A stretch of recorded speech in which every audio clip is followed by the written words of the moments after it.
সাধারণত হার্টের পেশেন্ট বা হৃদরোগে আক্রান্ত একজন ব্যক্তিকে মূলত কি কন্ট্রোল করতে হয়, কোন কোন বিষয় অবলম্বন করলে আমরা আমাদের হার্টকে সুস্থ রাখতে পারি। সাধারণত একজন স্বাভাবিক এবং পূর্ণবয়স্ক মানুষের ব্লাড প্রেশার কেমন থাকে, আমরা মূলত একটা কুইজ প্রতিযোগিতার আয়োজন করেছি, যেখানে খুবই সাধারণ কিছু প্রশ্ন করা হবে।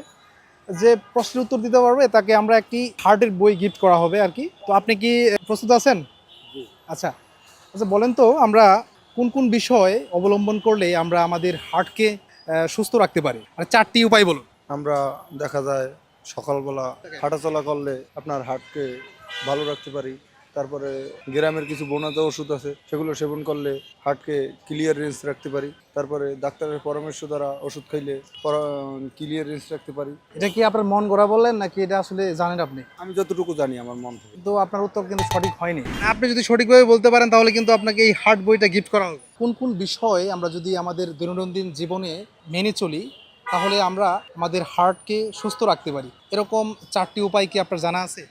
যে অনেক সময় যেমন খাবার ভিতরে অনেক ফরমালিন আছে, এই ওষুধগুলা যদি বাসি খাইতে পারে অনেক সময় দেখা যায় নিজের স্বাস্থ্য অনেক ভালো থাকে।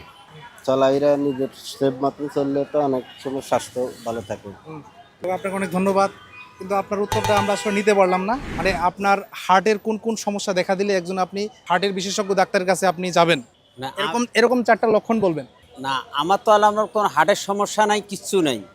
কিন্তু উনি যে প্রশ্নের উত্তরটা দিয়েছে, যে আপনি যে পরামর্শটা দিয়েছেন কিন্তু সেটা সঠিক, যে চিন্তা ভাবনা করা যাবে না, বেশি পারতে হবে, মানে চিন্তা ভাবনা করা যাবে না। এগুলো করলে হার্টের সমস্যাটা কম হবে, কিন্তু চিন্তা ভাবনা করলে কিন্তু হার্টের সমস্যাটা বেশি হবে। কিন্তু সব সময় মিলেমিশে থাকতে হবে, হাসি খুশির মধ্যেই থাকতে হবে, তাহলে আপনার ওই হার্টের সমস্যাটা হবে না। কিন্তু চিন্তা ভাবনা করলে হার্টের সমস্যা আরও বেশি হবে। আপনাকে আরেকটা প্রশ্ন করি, সাধারণত একজন স্বাভাবিক এবং পূর্ণবয়স্ক মানুষের ব্লাড প্রেশার কেমন থাকে?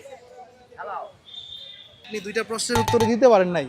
আপনি কি মনে করেন যে এই বিষয়গুলো জানা উচিত একজন মানুষ হিসেবে? অবশ্যই যারা প্রতিটা লোকের জানা উচিত। আচ্ছা বলেন তো, সাধারণত হার্টের পেশেন্ট বা হৃদরোগে আক্রান্ত একজন ব্যক্তিকে মূলত কি কন্ট্রোল করতে হয়? প্রেশার। উত্তর সঠিক হয়েছে। একজন হৃদরোগে আক্রান্ত ব্যক্তিকে অবশ্যই প্রেশার কন্ট্রোল রাখতে হয়, তাছাড়া যে কোনো সময় দুর্ঘটনা ঘটতে পারে। তো আমাদের বিজয়ী পেয়ে গেছি, কেমন লাগছে? জি ভালো, আলহামদুলিল্লাহ। অনেক ডায়াবেটিক্সের পেশেন্ট বা হার্টের পেশেন্ট কিভাবে তার লাইফস্টাইল পরিচালনা হবে, কিভাবে চলবে, কোন লাইফস্টাইল অবলম্বন করলে তার সুস্থতা পুরোপুরিভাবে নিশ্চিত হবে, সেই বিষয়গুলো আমরা বই আকারে প্রকাশ করেছি। এই বইটার মূল্য হচ্ছে আপনার 550 টাকা। মানে আপনি কি জানেন যে হার্টের বিষয়ে এরকম স্পেসিফিক বই পাওয়া যায়? না, আগে জানতাম না।